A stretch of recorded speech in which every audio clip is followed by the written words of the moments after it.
um latifúndio maior que o da terra. No Brasil, não há o equilíbrio da informação entre TV pública, privada e estatal. E aqui o que se pode ver é que o latifúndio da mídia é bem maior que o latifúndio agrário. 11 famílias dominam esse segmento, alertou a ativista social, historiadora Conceição Oliveira, do blog Maria Fro, durante o Congresso Estadual do Sindiúti, em Belo Horizonte.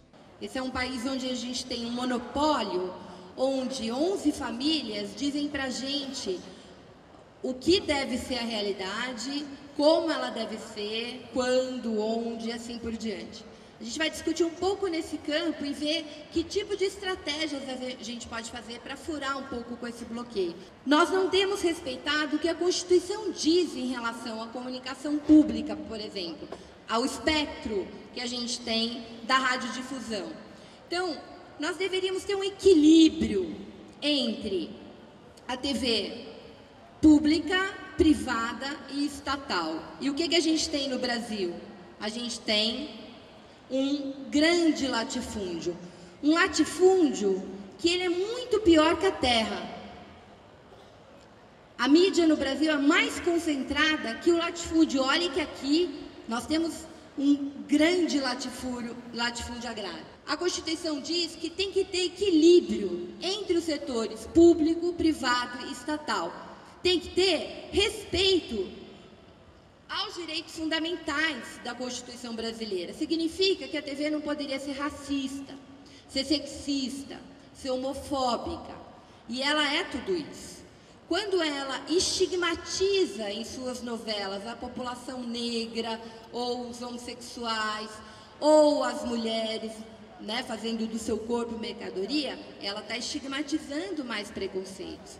Então, na verdade, o que a gente tem é esse monopólio fazendo tudo o que a lei diz que não é para fazer. E a formação do pensamento crítico? Será que essa realidade existe hoje dentro das escolas? Não há discurso negro. Eu não preciso falar isso para professor. Professor, quando se opõe à escola sem partido, sabe que esse movimento reacionário quer, na verdade, impedir a crítica dentro da escola. Né? A gente forma na escola, a gente não é só dador de aula, a gente forma o pensamento crítico. Uma escola de direita, que é o que esses sujeitos querem, é uma escola que não faz nenhuma crítica, que não faz o aluno pensar, que não faz ele refletir sobre a sua realidade e tentar transformar essa realidade. Por isso ele nos criminaliza. Não é assim, professores? Então, dentro da escola, assim como na TV, assim como na justiça, não existe neutralidade. A primeira coisa que a gente junta, não tem esse direito, a mídia não é neutra. Então, toda vez que ela falar da classe trabalhadora, ela vai falar da perspectiva da classe trabalhadora? Não, nunca vai falar da perspectiva da classe trabalhadora. Paulo Freire já via isso há muito tempo. O que ele diz para nós? Seria uma santa ingenuidade esperar de uma emissora de televisão do grupo do poder dominante que, noticiando uma greve de metalúrgicos, dissesse que o seu comentário se funda nos interesses patronais. Ele sempre se funda nos interesses patronais. Separei a nossa cobertura da nossa greve geral. Qual era a orientação das TVs? O Rodrigo Viana fez um texto muito interessante. O país segue vida normal. Isso é o texto do Rodrigo Viana, só um trechinho. Proibido usar a expressão greve geral. Eles passaram, pessoal, não estamos inventando isso. Todas as redações, ao cobrir a greve do 28 de abril do ano passado, não poderiam usar o termo greve geral.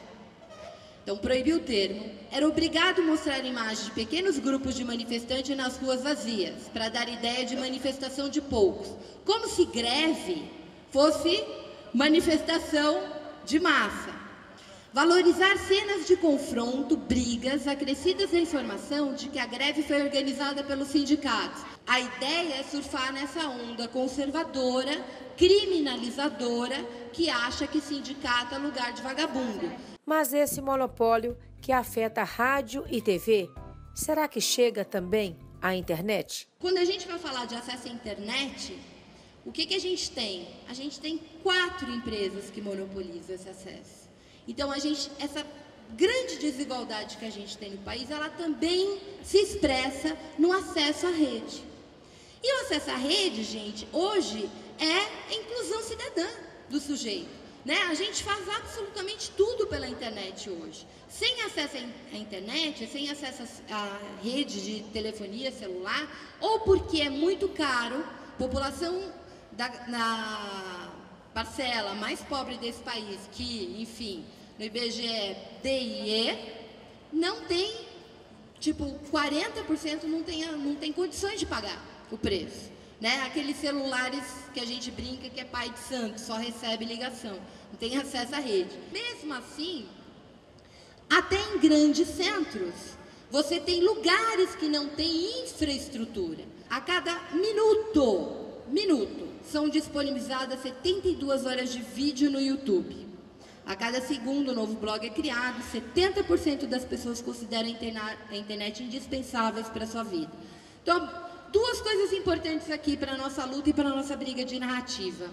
Quem acessa a internet no Brasil, uma boa parte dela acessa via móvel.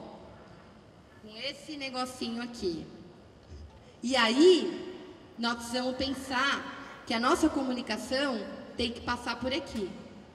Como é que ela... Por que faz tanto sucesso meme, aquelas coisas engraçadinhas, tal, que a gente recebe pelo WhatsApp?